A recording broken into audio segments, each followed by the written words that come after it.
नमस्कार दोस्तों, मेरा नाम है मयूर लूखर। आप देख रहे हैं बियॉन्ड बॉलीवुड प्लस। बात हम करने वाले हैं सिंघम अगेन की ट्रेलर की, जो आज बड़े धूमधाम से लॉन्च किया गया at Nita Mukesh Ambani cultural centre in Mumbai.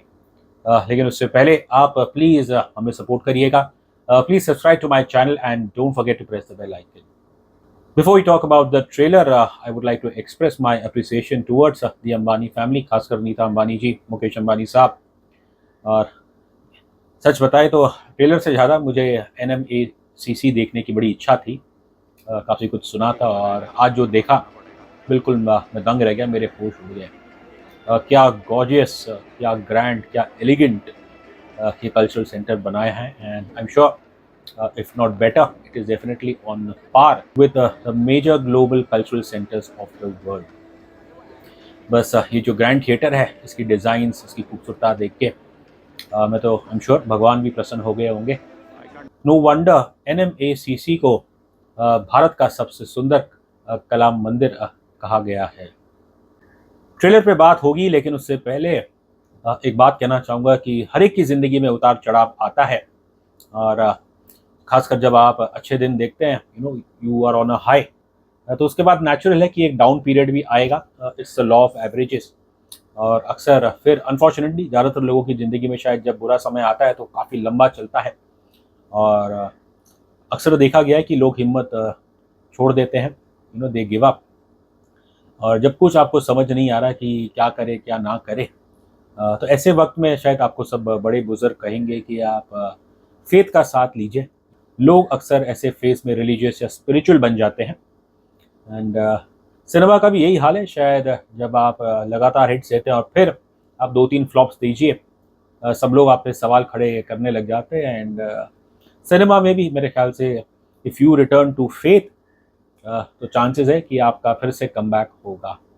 और सिंघम अगेन का ट्रेलर देख के तो यही जायज़ होता है कि रोहित शेट्टी ही is clinging on to faith, क्योंकि ये किसी ने भी सोचा नहीं होगा कि सिंघम अगेन, जो कि एक कॉप एक्शन फ्रेंचाइज है, कि यहाँ पे एक मॉडर्न रामायण रीटेलिंग जैसी आपको देखने को मिलेगी।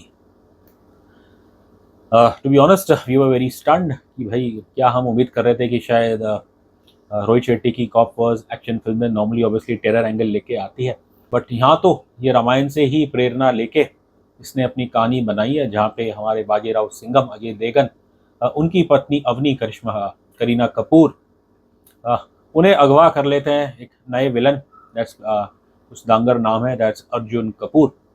और बस अब ये उनको लेके कहाँ जाते हैं, देखने में तो शायद लग रहा है कि कुछ कश्मीर है या मे बी कुछ पाकिस्तान है। हालांकि देखने अर्जुन कपूर के कैरेक्टर को देख के लगता नहीं कि वो शायद कोई इस्लामिक कैरेक्टर प्ले कर रहे हैं। पर बात इस ज़रूर की गई है कि कोवर्ट ऑपरेशन करना है दूसरे मुल्क में जाके। अब यहाँ तो खैर अर्जुन कपूर, इन्होंने करीना कपूर को किडनैप कर लिया है।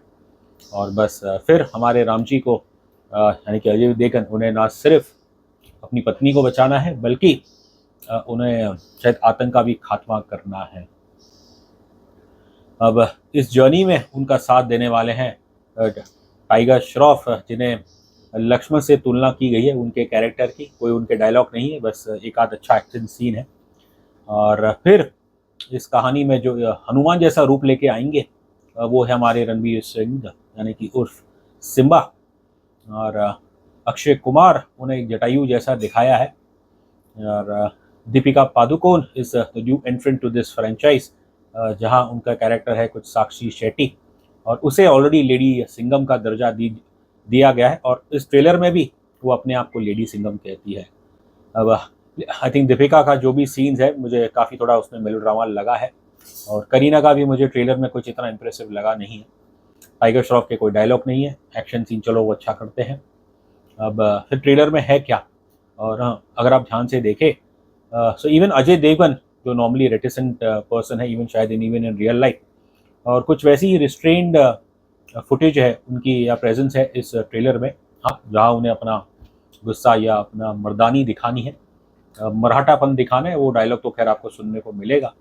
बट ओवरऑल मैं कहूँ, एक बिल्कुल ये ट्रेलर से ज़्यादा कुछ एक टैग टीम कॉम्बिनेशन लग रही थी, करीब 5 मिनट का ये ट्रेलर है, तो उस हिसाब से क्या इसको ट्रेलर कहना चाहिए कि भी नहीं, आई डोंट नो।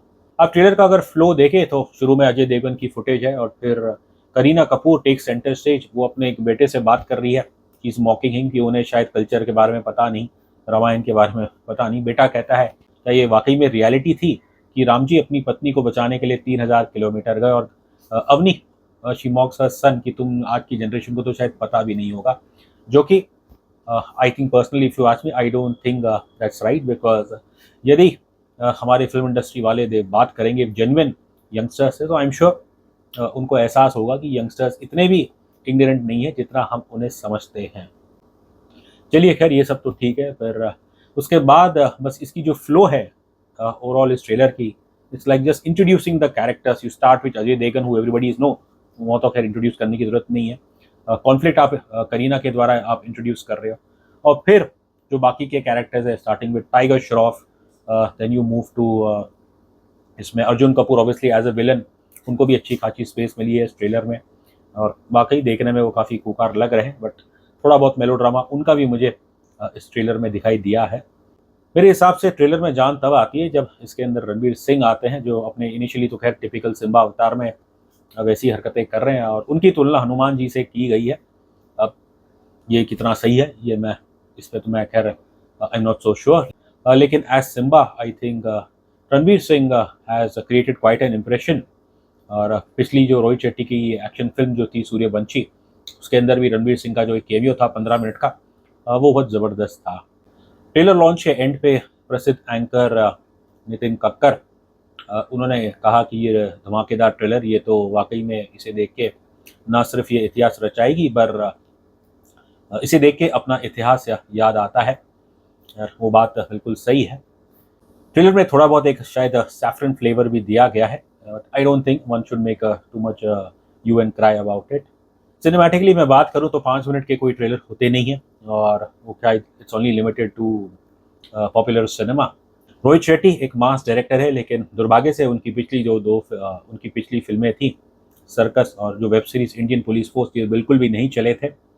हमने शुरुआत की थी ये कह गए जब इंसान परेशान होता है तो तब वो धर्म की तरफ जाता है, और सिंघम अगेन का ट्रेलर देख के तो यही लग रहा है कि यहाँ पे अपने इस कॉप फ्रेंचाइज में रोहित शेट्टी रामायण का पाठ पढ़ा रहे हैं। एक चीज़ और जो थी कि एक टिपिकल जो कलर पैलेट्स हम देखते हैं रोहित शेट्टी की फिल्म में, थोड़ा उसे शायद इस ट्रेलर में तो कंट्रोल किया गया है।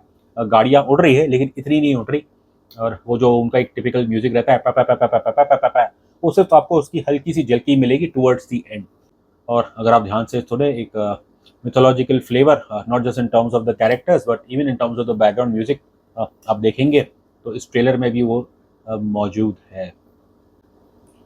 सिनेमैटिकली स्पीकिंग मुझे ये ट्रेलर इतना कुछ खास नहीं लगा, लेकिन दिवाली का अवसर होने वाला है और सब्जेक्ट वैसा है, इस एक्शन थ्रिलर है, लेकिन जब आप उसे मिथोलॉजी से थोड़ा मेटाफोरिकली जोड़ देते हैं तो फिर obviously instantly it is likely to catch the mood of the masses. पिछले कुछ दिनों से खबरें हैं कि सलमान खान भी इसमें एक छोटा सा कैमियो करेंगे। अब इस ट्रेलर में तो हमें कुछ दिखाई नहीं दिए, बट क्या पता जो मिथोलॉजिकल रेफरेंस या रिप्रेजेंटेशन दिखाया गया है वो बेसिकली सिर्फ metaphorically may be Salman Khan उस मिथोलॉजिकल रिप्रेजेंटेशन में हमें दिखाई देंगे। खैर आने वाले दिनों में और बेहतर पता चलेगा। फिलहाल यही कहूँगा कि सिनेमैटिकली स्पीकिंग ये ट्रेलर इतना कुछ खास नहीं है, बट अपनी टारगेट ऑडियंस को ये डेफिनेटली काफ़ी प्रभावित करेगा।